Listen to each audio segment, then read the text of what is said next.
Some people do not reject God because they have disproved him. They reject him because accepting him would cost them something. Most people do not reject God because they carefully studied every argument and reached a neutral conclusion. Sometimes that happens, but often the issue runs deeper than logic. For many people, rejecting God is tied to pain, pride, fear, guilt, habit, and the quiet realization that if God is real, then life cannot stay fully on their terms. Because accepting God is not just accepting an idea, it means surrender, it means accountability, it means letting truth into places we would rather keep closed. So for many people, the struggle is not only intellectual, it is personal, emotional, and spiritual.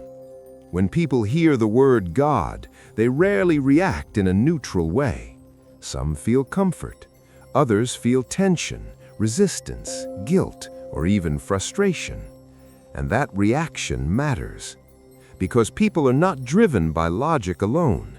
We are shaped by desire, fear, wounds, and identity. We protect what we love, and we avoid what threatens us. So when someone rejects God, it is often not just about evidence. It is also about what God represents: authority, holiness, surrender, exposure, and change. That is why rejecting God often reveals something deeper going on in the heart. Autonomy. One of the deepest reasons people reject God is that his existence means we are not ultimate. If God is real, then I am not the center. I do not get to define truth, morality, or identity however I want. I am created. I am accountable. And for the human ego, that is offensive. Many people are fine with a God who comforts them and asks little of them. What they resist is a God who has the right to tell them no, a God who does not bend to their preferences. People want freedom, but often they want freedom without submission. That is where resistance begins. Attachment to sin. A lot of people say they want truth, but only if truth does not cost them too much. Truth feels beautiful when it affirms us. It feels threatening when it confronts us. If following God means letting go of lust, bitterness, pride, selfishness, resentment, or a lifestyle we do not want to lose, then suddenly the problem with God starts sounding intellectual.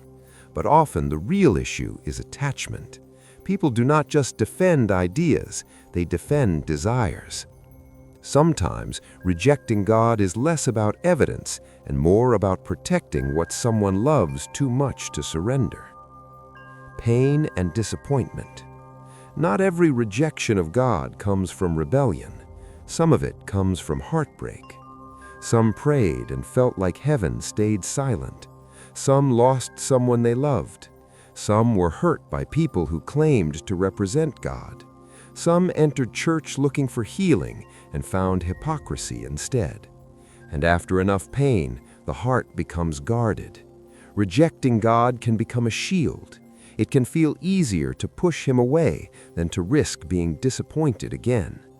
Sometimes the rejection is not really hatred of God, it is wounded self-protection. Pride and self-sufficiency.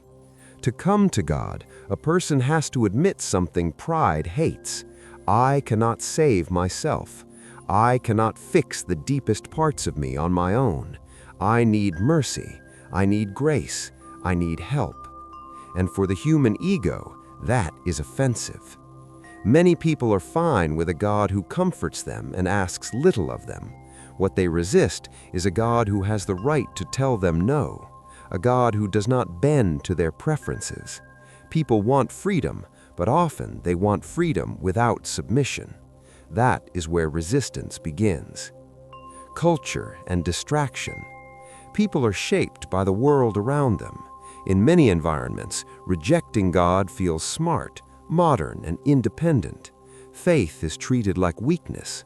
So disbelief can become part of a person's identity, their image, even their social belonging. And for others, rejection is quieter. It is not angry, it is distracted. phone, work, money, entertainment, relationships, constant stimulation. Some people do not reject God loudly. They simply keep themselves too busy to face deeper questions, because silence is uncomfortable when you're avoiding what it might reveal. Conscience and suppression. Even when people reject God outwardly, something inside often remains unsettled. That's why rejection can come with mockery, irritation, or defensiveness. Sometimes what looks like confidence is actually suppression. The conscience does not die easily. It speaks at night.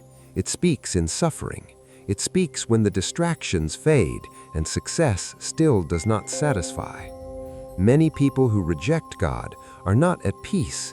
They are in tension. They are trying to outrun the sense that they were made for more. At the deepest level, rejecting God is not only about evidence, it is about the heart, what we love, what we fear, what we protect, and what we refuse to surrender. Some reject God because they want control, some because they love sin, some because they are wounded, some because they are proud, some because obedience feels too costly. But here's the hope. No one is beyond grace. The proud can be humbled, the bitter can be healed, the distracted can wake up, the wounded can be comforted. The person resisting God today is not beyond his reach tomorrow. So the real question is not only why do people reject God, it's also what is happening inside them when they do.